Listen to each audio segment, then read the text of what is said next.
Falcheli no ardnemetin natuaha, is misha in Ealaban ardri osin kaun. Welcome to Ardnemetin natuaha. I am Archdruid Ealaban. Today we'll be discussing one of the earliest redactive texts that I wrote. You can see it's all written by hand. We'll be going through this section by section. One of the sections in here is the triadic laws of divinal moment, which we will not be covering because that was covered in a previous video. I wrote these down as a very young bard, and I find that they really help me to put into perspective what bardism is, and I hope that they can help you with the same. It is a series of sections, and we'll go through them. I may or may not put them in the description. Probably not, but I may. Probably not, though. So, here it is. Section 1. What is God? Answer. What cannot be otherwise? Question. Why can it not be otherwise? Answer. Could it be otherwise, we should have no knowledge of any animation, being, existence, or futurity in respect of anything now known to us. Question. What is God? Answer. Complete and perfect life and the total annihilation of everything inanimate and dead, nor can any species of mortality concur with it. God is life, full, entire, imperishable, and without end. 2. God is perfect life, which cannot be limited or confined, and in virtue of its proper essence is possessed of perfect knowledge in respect of sight, sufferance, and intention, having its origin in itself, without communion with anything else whatsoever, and wholly free from all participation in evil. 3. God is absolute good in that it totally annihilates all evil, and there cannot be in it the least particle of the nature of evil. 4. God is absolute power, in that it totally annihilates inability, nor can power and will be in it be restrained, since it is almighty and all good. 5. God is absolute wisdom and knowledge, in that it totally annihilates ignorance and folly, and therefore no event can by any chance happen which it knows not of. And in view of these qualities and properties, no being or animation can be conceived or contemplated other than coming from God, except natural evil, which annihilates all life and goodness. 6. What would utterly annihilate and reject God in life, and therein all goodness, is absolute and natural evil, which is thus in complete opposition and of a contrary nature and essence to God, life, and goodness. 7. And by means of this direction may be seen two things existing of necessity, namely, the living and the dead, the good and the evil, God and daemon, and darkness, and powerless inability. 8. Daemon is destitute of life and intention, a thing of necessity, not of will, without being or life in respect of existence and personality, but vacant in reference to what is vacant, dead in reference to what is dead, and nothing in reference to what is nothing. Whereas God is good with reference to what is good, is fullness in reference to fullness, life in life, all in all, and light in light. 9. And from what has been said, it may be seen that there can be no existence of original nature but God and daemon. The dead and the living, nothing and occurrence, issue from what is issueless, and existence from mutual union. 10. God mercifully, out of love and pity, uniting itself with the lifeless, that is the evil, with the intention of subduing it unto life, imparted the existence of vitality to animated and living beings, and thus did life lay hold of the dead, whence intellectual animations and vitality first sprang, and intellectual existences and animations began in the depth of nEalaban, for there it is the lowest and least grade, and it cannot but be that there and in that state intellectual life first began, for it cannot be otherwise than that the least and lowest grade of everything should be the original and primordial one. The greatest cannot exist in an intellectual existence before the least. There can be no intellectual existence without gradation, and in respect of gradation there cannot be but a beginning, a middle, and an end or extremity, first, augmentation, and ultimate or conclusion. Thus may be seen that there is to every intellectual existence a necessary gradation, which necessarily begins at the lowest grade, progressing from thence incessantly along every addition, intervention, increase, growth in age, and completion unto conclusion and extremity, where it rests forever from pure necessity, for there cannot be anything further or higher or better in respect of gradation and eartha. All intellectual existences partake of good and evil, and that more or less according to their degree in eartha, from the dead in the depth of nEalaban to the living in the extremity of goodness and power, even so far as would not be at all possible for God to conduct them further. 12. Animations in nEalaban are partakers of life and goodness in the lowest possible degree, and of death and evil in the highest degree that is possibly compatible with life and personal identity. They are necessarily evil, because of the preponderance of evil over the good, and scarcely do they live and exist, and their duration in life are necessarily short, whilst by means of dissolution and death they are removed gradually to a higher degree, where they receive an accumulation of life and goodness, and thus they progress from grade to grade, nearer and nearer to the extremity of life and goodness. God, of his merciful affection for animated beings, preparing the ways along Eartha out of pure love to them, until they arrive at the state and point of human existence where goodness and evil equiponderate, neither weighing down the other. From this spring liberty and choice and elective power in man, so that he can perform whichever he likes of any two things, as of good and evil. And thus it is seen that the state of humanity is a state of probation and instruction, where the good and the evil equiponderate, and animated beings are left to their own free will and pleasure. 13. In every state and point of Eartha that is below humanity, all living beings are necessarily evil, and necessarily bound to evil, from utter want of will and power, notwithstanding all the exertion and power put forth, which may vary according as they are situate in Eartha, whether the point be high or low.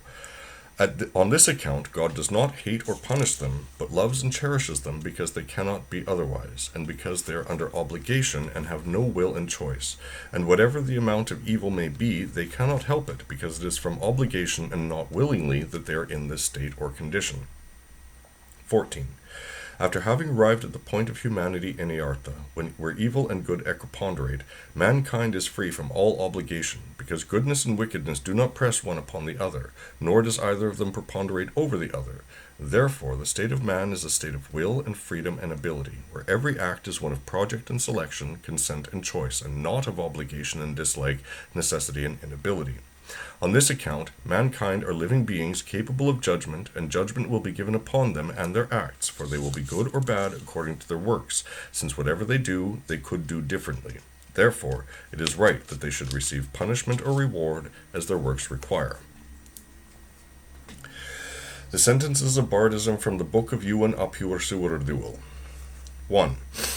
That does not but exist from which a greater amount of good than of evil can be produced, since it cannot be otherwise in virtue of God's power, wisdom, and love. 2. The existence of that which does good to some and does no harm to others is safe, since there is more utility from it than if it had not existed, and God will not permit possible good to be lost. 3. Of that which is neither good nor bad, neither the existence nor non-existence is safe for mankind, for nothing in reason is known of it. Others say that it is the material of everything. However, there is only God that knows the good and evil, its utility and inutility, and whether the good or evil be the greater. 4.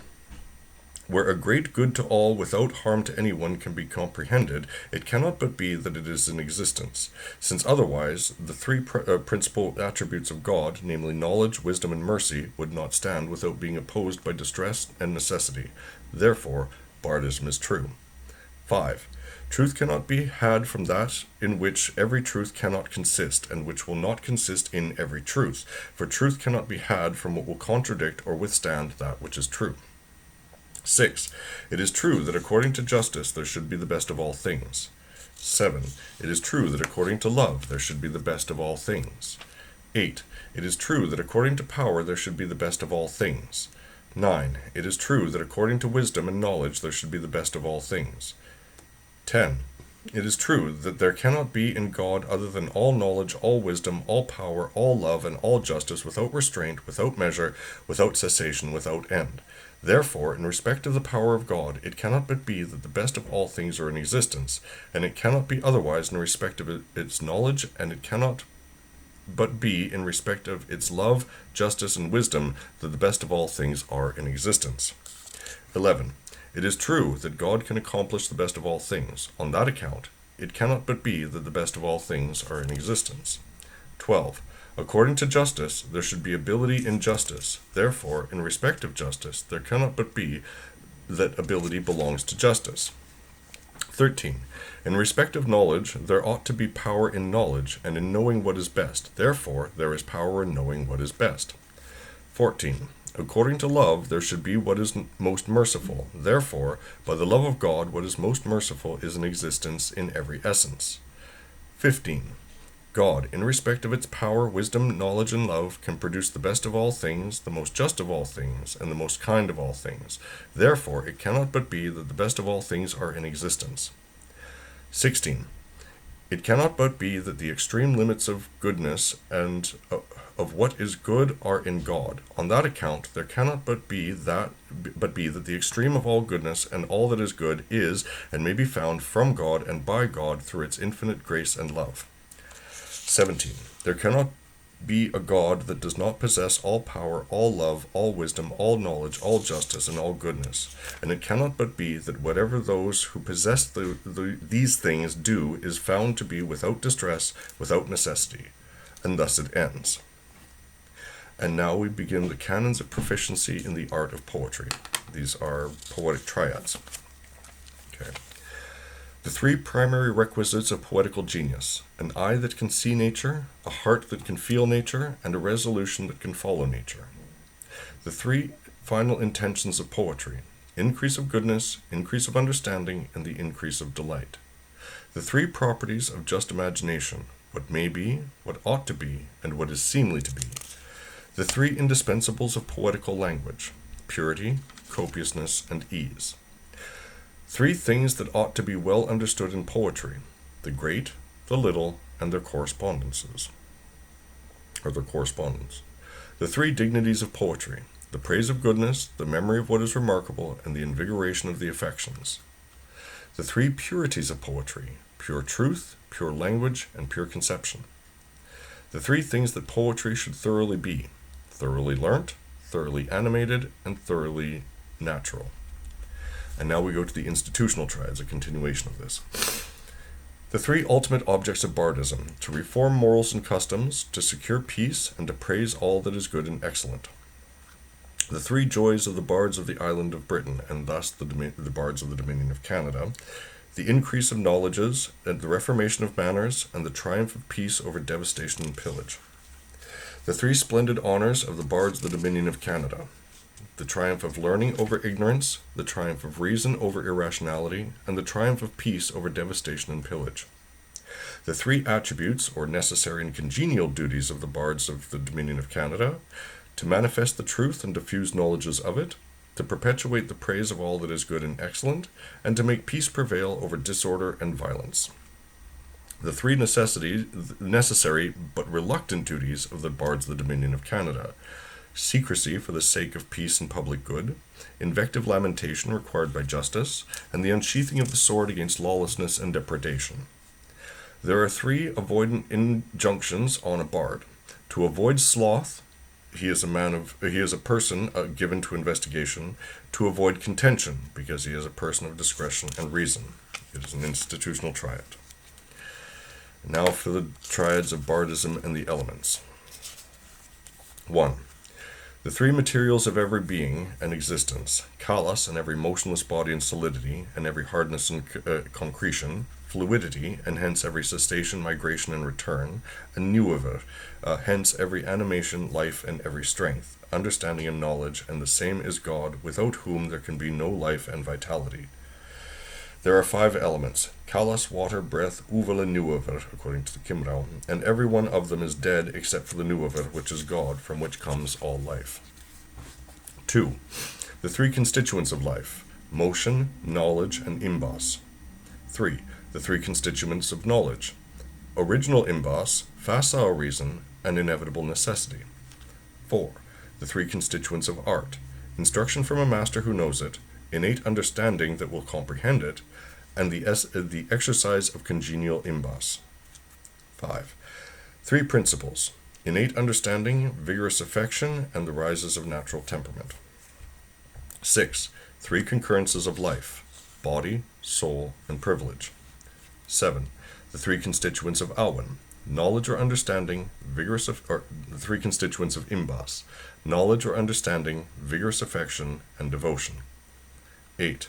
The 3 concurrences of art: correct system, firm justice, and discreet skill in practicing it. 9.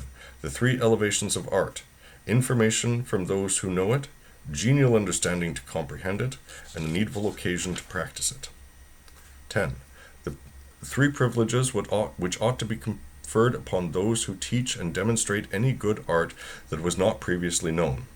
The privilege of innate nobility as a Celt, in this case, Canadian, the privilege of honorary art, and the protection of the bards of the Dominion of Canada, namely, that they should not, except of their free will, bear weapons of offense or engage in war and battle.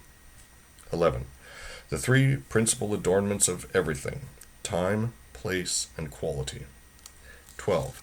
The three principal elements of knowledge: imbus from God, the exercise of the understanding, and the demonstration of a master. 13.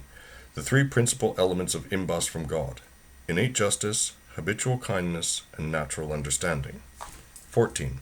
Three things that will confirm and honor imbus from God: energetic industry, correct meditation, and courteous affection.